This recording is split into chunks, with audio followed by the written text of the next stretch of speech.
بسم اللہ الرحمن الرحیم۔ اللہ نے ان لوگوں کا قول سن لیا ہے جو کہتے ہیں کہ اللہ فقیر ہے اور ہم مالدار ہیں۔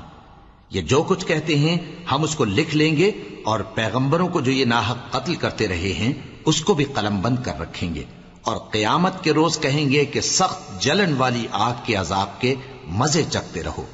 یہ ان کاموں کی سزا ہے جو تمہارے ہاتھ آگے بھیجتے رہے ہیں، اور اللہ تو بندوں پر مطلق ظلم نہیں کرتا۔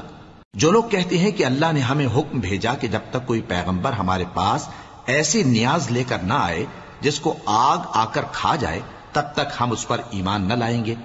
اے پیغمبر ان سے کہہ دو کہ مجھ سے پہلے کئی پیغمبر تمہارے پاس کھلی ہوئی نشانیاں لے کر آئے، اور وہ معجزہ بھی لائے جو تم کہتے ہو، تو اگر سچے ہو تو تم نے ان کو کیوں قتل کیا؟ پھر اگر یہ لوگ تم کو جھٹلا رہے ہیں تو تم سے پہلے بہت سے پیغمبر کھلی ہوئی نشانیاں اور صحیفے اور روشن کتابیں لے کر آ چکے ہیں کہ ان کو بھی جھٹلایا گیا تھا۔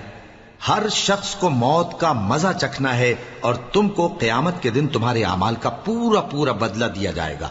تو جو شخص دوزخ سے دور رکھا گیا اور بہشت میں داخل کیا گیا وہ مراد کو پہنچ گیا، اور دنیا کی زندگی تو دھوکے کا سامان ہے۔ اے اہل ایمان، تمہارے مال و جان میں تمہاری آزمائش ضرور کی جائے گی، اور تم اہل کتاب سے اور ان لوگوں سے جو مشرک ہیں بہت سی ایذا کی باتیں سنو گے۔ تو اگر صبر اور پرہیزگاری کرتے رہو گے تو یہ بڑی ہمت کے کام ہیں۔ اور جب اللہ نے ان لوگوں سے جن کو کتاب عنایت کی گئی تھی اقرار لیا کہ اس میں جو کچھ لکھا ہے اسے لوگوں سے صاف صاف بیان کرتے رہنا اور اس کی کسی بات کو نہ چھپانا، تو انہوں نے اس کو پس پشت پھینک دیا اور اس کے بدلے تھوڑی سی قیمت حاصل کی۔ یہ جو کچھ حاصل کرتے ہیں برا ہے۔ جو لوگ اپنے کیے ہوئے کاموں سے خوش ہوتے ہیں اور وہ کام جو کرتے نہیں ان کے لیے چاہتے ہیں کہ ان کی تعریف کی جائے، ان کی نسبت خیال نہ کرنا کہ وہ عذاب سے چھٹکارا پائیں گے، اور انہیں درد دینے والا عذاب ہوگا۔ اور آسمانوں اور زمین کی بادشاہی اللہ ہی کو ہے، اور اللہ ہر چیز پر قادر ہے۔ بے شک آسمانوں اور زمین کی پیدائش اور رات اور دن کے بدل بدل کر آنے جانے میں عقل والوں کے لیے نشانیاں ہیں، جو کھڑے اور بیٹھے اور لیٹے ہر حال میں اللہ کو یاد کرتے اور آسمان اور زمین کی پیدائش میں غور کرتے اور کہتے ہیں کہ اے پروردگار، تو نے اس کائنات کو بے فائدہ نہیں پیدا کیا، تو پاک ہے، تو قیامت کے دن ہمیں دوزخ کے عذاب سے بچائیو۔ اے پروردگار، جس کو تو نے دوزخ میں ڈالا اسے رسوا کیا، اور ظالموں کا کوئی مددگار نہیں ہوگا۔ اے پروردگار، ہم نے ایک پکارنے والے کو سنا کہ ایمان کے لیے پکار رہا تھا کہ اپنے پروردگار پر ایمان لاؤ، تو ہم ایمان لے آئے۔ سو اے پروردگار، ہمارے گناہ معاف فرما اور ہماری برائیوں کو ہم سے دور کر دے، اور ہم کو دنیا سے نیک بندوں کے ساتھ اٹھائیو۔ اے پروردگار، تو نے جن جن چیزوں کے ہم سے اپنے پیغمبروں کے واسطے سے وعدے کیے ہیں وہ ہمیں عطا فرما، اور قیامت کے دن ہمیں رسوا نہ کیجیو۔ کچھ شک نہیں کہ تو خلاف وعدہ نہیں کرے گا۔